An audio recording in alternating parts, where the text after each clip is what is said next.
Next हम बात करने वाले हैं एसक्यूएल सब क्वेरीज के बारे में। इन्हें हम सब क्वेरीज भी कह सकते हैं, इनर क्वेरीज भी कह सकते हैं, नेस्टेड क्वेरीज भी कह सकते हैं। ये ऐसी क्वेरीज होती हैं जो दूसरी एसक्यूएल क्वेरीज के अंदर लिखी जाती है। तो बेसिकली हम दो सिलेक्ट स्टेटमेंट्स को लिखते हैं। तो जैसे हमारी एक क्वेरी होगी और उसी क्वेरी के अंदर हमने कोई और सब क्वेरी लिखी होगी। जैसे यहाँ पर ये डायग्राम बना हुआ है, इसके अंदर हमारी कोई आउटर क्वेरी है जिसके अंदर हमने इनसाइड उसके कुछ सब क्वेरी को लिख दिया है। अब वैसे तो हम अपनी सब क्वेरीज को एग्जांपल्स के थ्रू समझेंगे, पर सब क्वेरीज को लिखने के 3 तरीके होते हैं। सबसे पहला होता है कि हम सब क्वेरीज को सिलेक्ट के अंदर लिखें, दूसरा तरीका होता है सब क्वेरीज को हम फ्रॉम के अंदर लिखें, और तीसरा तरीका होता है सब क्वेरीज को हम वेयर क्लॉज के अंदर लिखें। इनमें से सबसे यूज होने वाला तरीका है अपना वेयर क्लॉज वाला, एंड उसी का सिंटैक्स हमने यहाँ पर लिखा हुआ है। जैसे सिंटैक्स वाइज हम लिखते हैं सिलेक्ट कॉलम फ्रॉम टेबल। तो बेसिकली यहां से तो हम अपने कॉलम सिलेक्ट करें अपनी टेबल से, वेयर कॉलम नेम यानी जहां पर किसी कॉलम की वैल्यू, और हम फिर कुछ ऑपरेटर यूज कर सकते हैं। हम बिटवीन ऑपरेटर यूज कर सकते हैं, हम इन ऑपरेटर यूज कर सकते हैं, हम greater than less than operator use कर सकते हैं, और फिर इस तरीके से पेरेंथेसिस यानी ब्रैकेट्स के बीच में हम अपनी सब क्वेरी लिखते हैं। सब क्वेरी क्या है? सब query basically normal SQL query है, यानी यहाँ पर भी हम सिलेक्ट समथिंग या ऐसा कुछ लिखेंगे, बट वो एक दूसरी क्वेरी के अंदर लिखा जाएगा, इसीलिए उसे हम सब क्वेरी कह देते हैं। जैसे इसका एक एग्जाम्पल देखते हैं। यहाँ पर हमें ये टेबल दी हुई है, ये हमारी स्टूडेंट टेबल है जिसे हमने ऑलरेडी बनाया हुआ है। स्टूडेंट के अंदर हमारे पास रोल नंबर्स हैं, उन स्टूडेंट्स के हमारे पास नाम है, और उन स्टूडेंट्स के हमारे पास मार्क्स है। तो इस टेबल के लिए अगर हमें बोला जाता है कि हमें निकालने हैं get all the names of all the students who scored more than class average, यानी हमें उन सारे स्टूडेंट्स के नेम्स निकालने हैं जिन्होंने क्लास के एवरेज से ज्यादा स्कोर किया है। तो उसके लिए हम क्या करेंगे? सबसे पहले तो हमें क्लास का एवरेज निकालना पड़ेगा। लेट्स सपोज क्लास का कुछ एवरेज आ जाता है एक्स, कोई वैल्यू एक्स आ जाती है क्लास का एवरेज। तो हमें उन सारे स्टूडेंट्स के नाम निकालने हैं, उन सारे स्टूडेंट्स के नाम निकालने हैं जिनके मार्क्स की वैल्यू इस एवरेज मार्क्स से ज्यादा है। तो ये काम करने का हमारा 2 स्टेप प्रोसेस रहेगा। सबसे पहले तो हम फाइंड आउट कर लें the average of the class. सबसे पहले तो हमें क्लास के एवरेज मार्क्स ही निकालने पड़ेंगे कि सारे के सारे स्टूडेंट्स के मार्क्स में से इनका एवरेज स्कोर क्या बनता है। उसके बाद हम फाइंड करेंगे the name of students with marks greater than average. तो सबसे पहले तो अपनी स्टेप 1 के लिए अपनी एसक्यूएल क्वेरी लिखते हैं, जो कि काफी सिंपल होगा। अगर हमारे पास कोई भी टेबल है, टेबल के अंदर डेटा है मार्क्स का, हमें इन सारे मार्क्स का अगर एवरेज निकालना है तो उसके लिए हम अपने एग्रीगेट फंक्शन को यूज कर सकते हैं, अपना एवरेज एग्रीगेट फंक्शन। हम क्या करेंगे? यहाँ पर हमने ऑलरेडी अपनी वो स्टूडेंट वाली टेबल बनाई हुई है, उसके अंदर हमने इस डेटा को ऐड कर रखा है, और अब हम क्या कर सकते हैं? अपने डेटा को एक बार देख भी सकते हैं। तो ये रहा हमारा डेटा, इसके अंदर हम इन मार्क्स के ऊपर फोकस करेंगे। तो मार्क्स के लिए हमें एवरेज निकालना है। एवरेज निकालने के लिए हम लिख सकते हैं select average of marks from student. तो इससे सारे के सारे स्टूडेंट्स का से स्मॉल कर लेते हैं, हमारे पास एवरेज मार्क्स आ जाएंगे। बहुत इजी सी चीजें होने वाली है। इसको हमने सिलेक्ट कर लिया एंड इसको एग्जीक्यूट किया, तो हमारे पास एवरेज स्कोर आ गया। कितना एवरेज स्कोर? एवरेज स्कोर है हमारा 87.6667। ये हमारे सारे के सारे स्टूडेंट्स के एवरेज मार्क्स हैं। अब हम क्या करेंगे? अब हम उन सारे स्टूडेंट्स के नाम निकालेंगे जिनके marks greater than this average number है। तो उसके लिए हम एक और क्वेरी लिख सकते हैं। Let's write one more query. हम लिख सकते हैं सिलेक्ट नेम्स फ्रॉम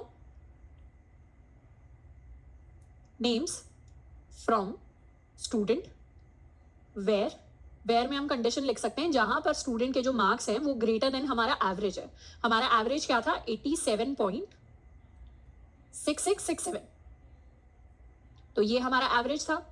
इस एवरेज से ज्यादा अगर किसी के मार्क्स हैं तो फिर हमें उन सारे स्टूडेंट्स के नाम चाहिए। इसको सेलेक्ट कर लेते हैं, एग्जीक्यूट करते हैं। तो हमारे पास 3 स्टूडेंट्स के नाम आ गए, जिसमें भूमिका है, ध्रुव है, इमैनुअल है। हम चाहें तो इन स्टूडेंट्स के साथ में मार्क्स भी प्रिंट करवा सकते हैं ताकि हमें पता चल जाए इनके एग्जैक्ट मार्क्स कितने थे, और इसको हमने कर लिया एग्जीक्यूट। तो 93, 96, 92 सबके मार्क्स हमारे एवरेज मार्क्स से ज्यादा है। पर कल को हो सकता है स्टूडेंट टेबल के अंदर कोई और नया स्टूडेंट आ जाए जिसके मार्क्स कुछ और हो, या फिर कल को हो सकता है किसी स्टूडेंट के बारे में पता चले कि हाँ इसने तो थोड़ा सा ज्यादा स्कोर कर लिया, इसको गलती से एक्स्ट्रा मार्क्स मिल गए, या किसी स्टूडेंट के गलती से एक्स्ट्रा मार्क्स कट हो गए, उसका एक आंसर कभी चेक ही नहीं हुआ, तो उसके तो मार्क्स ज्यादा होने चाहिए।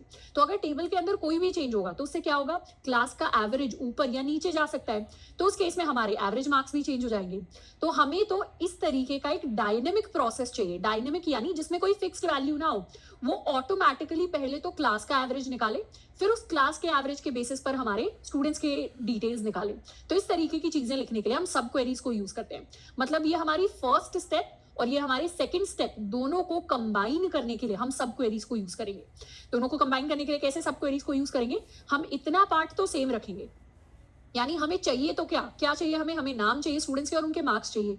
स्टूडेंट टेबल से चाहिए, कहाँ से चाहिए, जहां पर हमारे मार्क्स की वैल्यू ग्रेटर देन है। सिंटैक्स को अगर हम ध्यान से देखें सब क्वेरीज के, तो वेयर कॉलम नेम क्या है हमारा मार्क्स, और ऑपरेटर ऑपरेटर क्या है हमारा ग्रेटर देन ऑपरेटर, वही सेम चीज हम कर रहे हैं। और पेरेंथेसिस के अंदर हम अपनी सब क्वेरीज डाल दें। तो सब क्वेरी क्या होगी, सब क्वेरी हमारी यही वाली क्वेरी होगी, ये वाली क्वेरी जिसमें हम एवरेज कैलकुलेट कर रहे हैं, यही हमारी सब क्वेरी बन जाएगी। इसे चाहे तो हम सिंगल लाइन में लेकर आ सकते हैं। तो ये बेसिकली हो जाएगा कि नेम एंड मार्क्स सिलेक्ट करो फ्रॉम स्टूडेंट, जहां पर मार्क्स की वैल्यू ग्रेटर देन है। किससे ग्रेटर देन है, यहां पर हमें पता है एवरेज क्या करेगा, एवरेज हमें सिंगल वैल्यू देगा। तो ये जो क्वेरी है ये हमें एवरेज की वैल्यू लाकर दे देगी और फिर उसे हम मार्क्स के साथ कंपेयर कर लेंगे। तो ये जो select average marks from student अपने आप में जो इंडिविजुअल एसक्यूएल क्वेरी होती थी, इसको हमने बड़ी प्रॉब्लम सॉल्व करने के लिए अपनी एक छोटी सब क्वेरी बना दिया। और अब इसे एग्जीक्यूट करेंगे तो सेम डिटेल्स हमारे पास आएंगी, बस इस बार ये प्रोसेस डायनेमिक हो गया। यानी कल को अगर किसी स्टूडेंट के मार्क्स बढ़ाए जाते हैं या कम किए जाते हैं या कोई नया स्टूडेंट ऐड किया जाता है क्लास में, तो हमें इस क्वेरी के अंदर कुछ चेंज करने की जरूरत नहीं है। ये फिर से सारे के सारे स्टूडेंट्स का एवरेज कैलकुलेट करेगी और फिर से हमें सबके नेम्स एंड उनके मार्क्स रिटर्न करके देगी हमारी ये वाली एसक्यूएल क्वेरी। तो ये जो एसक्यूएल क्वेरी है ये डायनेमिक है। डायनेमिक कहने का मतलब है कि ये स्टैटिक नहीं है, मतलब ये फिक्स्ड चीज नहीं है, ये हमेशा ऑटोमेटिकली अपडेट होती रहेगी depending upon the updations in the table. यानी टेबल के अंदर कोई डेटा अगर चेंज होता है उस हिसाब से इस सब क्वेरी का भी रिजल्ट चेंज होगा। सब क्वेरी का रिजल्ट चेंज होगा तो ओवरऑल हमारा पूरा का पूरा आंसर चेंज होता रहेगा। तो ये यूज और ये इंपॉर्टेंस होती है हमारी सब क्वेरीज की जब भी हम सवालों को सॉल्व कर रहे होते हैं। इसका एक और एग्जाम्पल देखते हैं। इस दूसरे एग्जाम्पल के अंदर हमें क्या करना है, find the names of all students with even roll numbers. जिन भी स्टूडेंट का इवन रोल नंबर है, इवन कहने का मतलब है इवन हमारे कौन से नंबर्स होते हैं, 2 एक इवन नंबर है, 4 एक इवन नंबर है, 0 एक इवन नंबर है, 6 एक इवन नंबर है, 8 एक इवन नंबर है। जनरली इवन नंबर्स की पहचान ये होती है कि वो 2 से डिवाइड हो जाते हैं कंप्लीटली। जो 2 की टेबल में आते हैं या 2 से कंप्लीटली डिवाइड हो जाते हैं उन्हें हम इवन नंबर्स कह देते हैं। जैसे 2, 4, 6, 8, 10 ये सारे के सारे हमारी इवन नंबर्स हैं। That is basic math. पर प्रोग्रामिंग के अंदर इवन नंबर्स निकालने का एक छोटा सा ट्रिक होता है, ट्रिक भी नहीं, सिर्फ बिल्कुल बेसिक चीज कह सकते हैं। हमने मॉड्यूलस ऑपरेटर पढ़ा था। मॉड्यूलस क्या करता है, हमें रिमाइंडर देता है। मॉड्यूलस क्या करता है, हमें रिमाइंडर देता है। तो हमें पता है कोई भी नंबर अगर इवन नंबर होगा तो इवन नंबर को जब भी 2 से डिवाइड किया जाएगा तो रिमाइंडर क्या आएगा, हमेशा रिमाइंडर 0 होगा।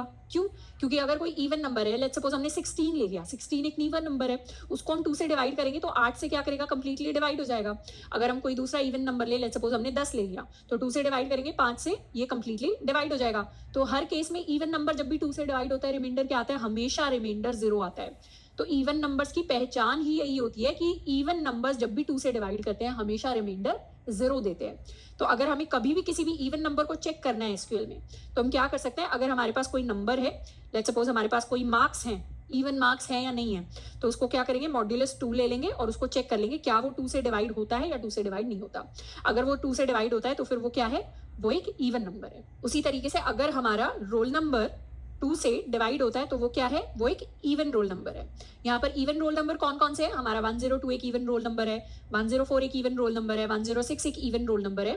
तो बेसिकली हमें उन सारे स्टूडेंट्स के मार्क्स प्रिंट करवाने हैं जिनका रोल नंबर इवन है। अब इसमें स्टेप 1 क्या हो सकता है, स्टेप 1 हो सकता है कि सारे के सारे even roll numbers find out कर लो, और स्टेप 2 हो सकता है find the names of students with even roll numbers, कि जो भी students in even roll number की लिस्ट में आते हैं उनके हमें नाम प्रिंट करवाने। तो पहले तो इसको स्टेप वाइज करते हैं, फिर इसे सब क्वेरीज से करेंगे। तो यहाँ पर अपना स्टेप 1 लिखते हैं। स्टेप 1 होगा जिससे हम सारे even roll numbers find out करेंगे। तो हम लिखेंगे सिलेक्ट ऑल या select roll number from student where roll number modulo 2 equal to 0। तो रोल नंबर मॉड्यूलो 2 क्या देगा, हमें रिमाइंडर देगा जब रोल नंबर को हम 2 से डिवाइड करेंगे, और इक्वल टू 0 से हम उस 0 के इक्वल है या नहीं है उसे कंपेयर कर लेंगे। तो सिलेक्ट करके सारे रोल नंबर्स को प्रिंट करवाते हैं, इसे एग्जीक्यूट करेंगे तो हमारे पास सारे के सारे इवन रोल नंबर्स आ जाएंगे, 102, 104, 106। अब हमें क्या करना है, 102, 104, 106 ये हमारे पास आए हैं, तो इन्हें ऐसे लिख लेते हैं हम, 102, 104 एंड 106। ये हमारे पास एक लिस्ट है इवन रोल नंबर्स की।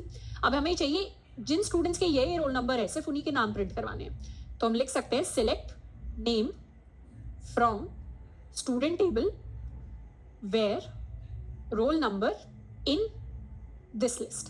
तो तो हमने इन ऑपरेटर को ऑलरेडी पढ़ रखा है। जब भी किसी लिस्ट के अंदर से हमें वैल्यू को कंपेयर करना होता है तो उसके लिए हम इन ऑपरेटर को यूज कर लेते हैं। तो यहाँ से बेसिकली हम कहना चाह रहे हैं कि उन स्टूडेंट्स के नाम निकालो स्टूडेंट टेबल में जहां पर रोल नंबर की वैल्यू इस लिस्ट के अंदर एग्जिस्ट करती हो। तो इसको कर लेते हैं सिलेक्ट एंड एग्जीक्यूट। तो उससे क्या हुआ, भूमिका, ध्रुव एंड फराह तीनों आ गए हमारे पास। नाम के साथ उनके रोल नंबर भी हम प्रिंट करवा लेते हैं। तो इनको सिलेक्ट कर लेते हैं। तो भूमिका का रोल नंबर है 102, ध्रुव का है 104, फराह का है 106। तो सारे इवन रोल नंबर वाले नाम आ गए। तो अभी तो हमने क्या किया, इसे 2 स्टेप्स में परफॉर्म किया। ये फर्स्ट स्टेप है, ये सेकंड स्टेप है। हमने पहले फर्स्ट स्टेप का रिजल्ट देखा, फिर उसे टाइप किया या कहीं पर स्टोर कराया और फिर उसको क्वेरी 2 के अंदर यूज किया। पर दोबारा से ये एक डायनेमिक प्रोसेस नहीं है। इसमें कल को अगर किसी का रोल नंबर चेंज हो जाता है या कुछ और हो जाती है तो उस केस में हमें दोबारा से अपनी क्वेरी को लिखना पड़ेगा। तो यहाँ पर हम यूज करेंगे सब क्वेरीज का। ये जो इन के अंदर हमने रिजल्ट डाला है, रिजल्ट की जगह हम यहाँ पर क्वेरी डालेंगे। जैसे पहले हमने एवरेज नंबर की जगह सीधा एवरेज नंबर वाली क्वेरी डाल दी थी, वैसे हम इवन रोल नंबर की जगह इवन रोल नंबर वाली क्वेरी को यहाँ पर डालेंगे। तो यहाँ पर क्वेरी को डालने के लिए इसे यहाँ से कर लेते हैं कॉपी एंड यहाँ पर पेस्ट। तो इसे हम चाहें तो थोड़ा सा स्पेस दे सकते हैं, थोड़ा और रीडेबल हो जाएगा। तो बेसिकली ये हमारी क्वेरी बन गई कि सेलेक्ट कर लो रोल नंबर और नेम फ्रॉम स्टूडेंट जहां पर रोल नंबर इन रोल नंबर्स के अंदर आते हो। तो select role number from student, ये जो अंदर वाली सब क्वेरी है, मतलब ये जो इतना पार्ट है ये मुझे इवन रोल नंबर्स दे देगी और ये जो बाहर वाले हैं ये मुझे उन इवन रोल नंबर्स के नेम्स दे देंगे। तो इसको कर लेते हैं सिलेक्ट एंड रन। तो क्या हुआ, सारे के सारी इवन रोल नंबर्स वाले नाम हमारे पास आ गए। इवन दो यहाँ पर हमने कोई रोल नंबर नहीं लिख रखा, सिर्फ हमने लॉजिक लिखा है एसक्यूएल वाला। तो ये पावर होती है एक तरीके से सब क्वेरीज की, जिसकी हेल्प से हम बहुत सारा लॉजिक यूज कर सकते हैं अपनी एसक्यूएल के अंदर। अब नेक्स्ट हम बात करने वाले हैं एक और एग्जांपल की, जिसमें हम फ्रॉम के अंदर अपनी सब क्वेरी को लिखेंगे। तो हमने शुरुआत में ही बात की थी 3 तरीके होते हैं, उनमें से सबसे पॉपुलर तरीका होता है वेयर के अंदर, यानी जैसे हमने यूज किया है वैसे अपनी सब क्वेरी को यूज करना। और एक और तरीका भी यूज कर लिया जाता है जिसमें हम फ्रॉम के अंदर अपनी सब क्वेरी को लिखते हैं। जैसे let's suppose find the maximum marks from the students of Delhi. हमें ये चीज बोली गई है कि दिल्ली के जितने भी स्टूडेंट्स हैं, ये जो 3 स्टूडेंट्स हैं, इनमें से जिनके भी मैक्सिमम मार्क्स हैं उनको हमें फाइंड आउट करना है। अब वैसे तो इस सवाल को सॉल्व करने के बहुत सारे तरीके हैं, बहुत सारे अलग अलग तरीकों से एसक्यूएल को यूज करके इस सवाल को सॉल्व किया जा सकता है, पर हम इस सवाल को सब क्वेरी से सॉल्व करेंगे, वो भी स्पेसिफिकली फ्रॉम के अंदर सब क्वेरीज लिखकर। तो सबसे पहला स्टेप होगा, सारे के सारे वो स्टूडेंट्स फाइंड करेंगे जो दिल्ली के अंदर हैं, जो जिनकी सिटी की वैल्यू दिल्ली के इक्वल है, और उसके बाद हम उन सारे स्टूडेंट्स के मार्क्स फाइंड आउट कर लेंगे यूजिंग दिस सब लिस्ट। तो उसको देखते हैं कैसे हम सब क्वेरीज से कर सकते हैं।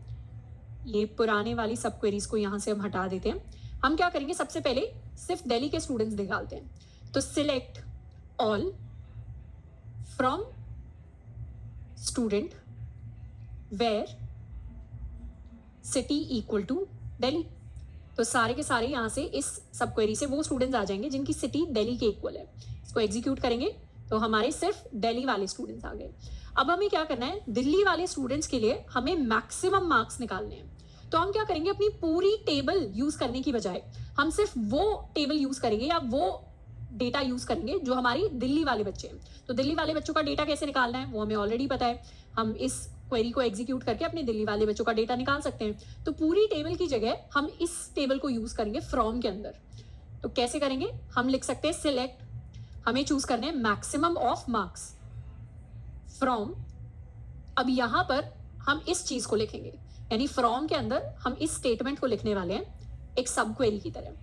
तो ये हमारी सब क्वेरी बन जाएगी। इसे चाहे तो हम सिंगल लाइन के अंदर लिख सकते हैं फ्रॉम ये वाली table, select all from student where city is equal to Delhi. तो ये क्या बनेगी, ये हमारी एक नई टेबल बन जाएगी जिसके अंदर सिर्फ दिल्ली के बच्चे होंगे। और इसके लिए हम एक एलियस यूज कर सकते हैं एज, इसको हम टेम्पररी कह देते हैं। इस टेबल को, ये जो दिल्ली वाले बच्चों की टेबल आएगी, इसको हम टेम्पररी टेबल कह देते हैं। तो एलियसेस जो होते हैं वो सिर्फ हम जॉइंस के अंदर नहीं, यहाँ पर नॉर्मली सब क्वेरीज के अंदर भी यूज कर सकते हैं। और जब भी हम फ्रॉम के अंदर अपनी सब क्वेरी लिखते हैं तब हमेशा हमें किसी ना किसी एलियस को यूज करना पड़ता है। तो इसीलिए हमने टेम्पररी लिखा है। तो सिर्फ हमें इतना पार्ट लिखना है, मतलब सिर्फ हमें ये लाइन लिखने की जरूरत है कि पहले तो हमने क्या किया, सिर्फ दिल्ली वाले बच्चों का डेटा निकाल लिया। अब हम कह रहे हैं कि मुझे मैक्सिमम मार्क्स चाहिए। कहां से चाहिए, इस टेबल से। और ये टेबल क्या है, ये मेरी टेम्पररी नाम की एक टेबल बना दी है मैंने, क्योंकि इसको टेम्पररी नाम दिया है, जिसमें सिर्फ दिल्ली वाले बच्चों का डेटा है। तो ऑटोमेटिकली जो हमारे पास मैक्सिमम मार्क्स आएंगे वो दिल्ली वाले बच्चों की आएंगे। तो इसको कर लेते हैं हाईलाइट एंड रन। तो मैक्सिमम मार्क्स क्या है, 90 है। तो दिल्ली वाले जितने भी स्टूडेंट्स हैं, इन 3 स्टूडेंट्स के मैक्सिमम मार्क्स इक्वल टू 96। हम चाहें तो कल को यहाँ से मुंबई के सारे स्टूडेंट्स के मैक्सिमम मार्क्स निकाल सकते हैं, तो सिटी इक्वल टू मुंबई करना पड़ेगा बस। इसको कर लेते हैं हाईलाइट, एग्जीक्यूट, तो क्या हुआ 93 आ गया। तो मुंबई के स्टूडेंट्स में maximum marks is equal to 93। अब वैसे तो इसको करने का एक दूसरा तरीका भी होता है जो ज्यादा इजी तरीका होगा, जैसे हम सिंपली लिख दें select maximum of marks from student where city equal to Mumbai. ये भी बिल्कुल सही तरीका है। अगर आपके दिमाग में आए कि नहीं मुझे तो मैक्सिमम मार्क्स मुंबई के बच्चों के ऐसे निकालने हैं, तो उसमें भी हमारे पास सेम रिजल्ट आएगा, कोई गलत तरीका नहीं है। बट ये बस डेमोन्स्ट्रेशन था, ये बस दिखाने का तरीका था कि इस तरीके से भी सब क्वेरीज लिखी जा सकती है एसक्यूएल के अंदर, और वो भी वैलिड सब क्वेरी होगी, वो भी रन करेगी कोड के अंदर। ऐसा नहीं है इसके अंदर कोई एरर आ जाएगा। तो जब भी हमें कोई डेटा चाहिए होता है, सेम डेटा को निकालने के मल्टीपल तरीके होते हैं, मल्टीपल क्वेरीज होती हैं जिनको हम यूज कर सकते हैं। बस किसी सिचुएशन में कोई क्वेरी ज्यादा सिंपल होती है, किसी सिचुएशन में दूसरी क्वेरी ज्यादा सिंपल और यूजफुल होती है। अब नेक्स्ट हम एक और एग्जाम्पल देखने वाले हैं कि कैसे हम एसक्यूएल सब क्वेरीज को सिलेक्ट के साथ यूज कर सकते हैं। अब वैसे सिलेक्ट के साथ यूज करना इतना ज्यादा हमें फ्रीक्वेंटली देखने को नहीं मिलेगा एसक्यूएल के अंदर, बट हम चाहे तो वो भी कर सकते हैं। जैसे सिलेक्ट के बाद ही हम एक और क्वेरी लिख दें, सिलेक्ट ऑल फ्रॉम स्टूडेंट। तुमने क्या किया, सिलेक्ट ऑल फ्रॉम स्टूडेंट लिख दिया, या सिलेक्ट ऑल की जगह हम यहां पर कर लेते हैं कोई सिंगल वैल्यू लिख लेते हैं, सिलेक्ट मैक्सिमम ऑफ मार्क्स। यानी हमने सारे स्टूडेंट्स के मैक्सिमम मार्क्स सिलेक्ट कर लिए सिर्फ इतनी सब क्वेरी से, और सारे स्टूडेंट्स के हमने नेम सिलेक्ट कर लिए फ्रॉम स्टूडेंट। तो वैसे तो ये सब क्वेरी इतनी ज़्यादा यूजफुल नहीं होगी, कुछ हम सिर्फ सारे स्टूडेंट्स के मैक्सिमम मार्क्स और उनके नाम लेकर आ रहे हैं, बट पॉइंट इज कि यहाँ पर सब क्वेरी यूज हो सकती है। इस तरीके से सिलेक्ट के अंदर भी सब क्वेरी यूज हो सकती है। इसको एग्जीक्यूट करेंगे तो अननोन कॉलम नेम्स, तो ये नेम्स नहीं, नेम है हमारे कॉलम का नाम। सिलेक्ट कर लेते हैं, एग्जीक्यूट करते हैं, तो यहाँ क्या हुआ, सारे स्टूडेंट्स के मार्क्स तो आ ही गए, पर क्योंकि एक सेकंड चीज एज अ कॉलम हमने क्या दी थी, हमने एक नया कॉलम बना लिया खुद से ही, select maximum of marks from student. तो यहाँ क्या आए, सारे स्टूडेंट्स के मार्क्स आ गए एज माई मैक्सिमम। हम चाहें तो सिर्फ यहाँ पर मार्क्स भी लिख सकते हैं, सिलेक्ट मार्क्स फ्रॉम स्टूडेंट। इसको करेंगे, रन करेंगे, तो अब हमारे पास एरर आ जाएगा। तो यहाँ पर एरर क्या आया, subquery returns more than one row. तो बेसिकली ये वाली जो सब क्वेरी है ये हमें एरर दे देगी। तो इस तरीके से अगर हम चाहें कि हम मल्टीपल रोज रिटर्न करवा ले, ऐसा नहीं हो सकता। हमारी इस सब क्वेरी के अंदर हमारे पास एक ही रो आनी चाहिए, तभी सिलेक्ट के अंदर सब क्वेरीज लिख पाना वैलिड होगा। बट इसको हम हटा लेते हैं क्योंकि मैक्सिमम केसेस में हम वेयर के अंदर अपनी सब क्वेरीज को यूज करेंगे, तभी वो ज्यादा सेंस बनाएगा और तभी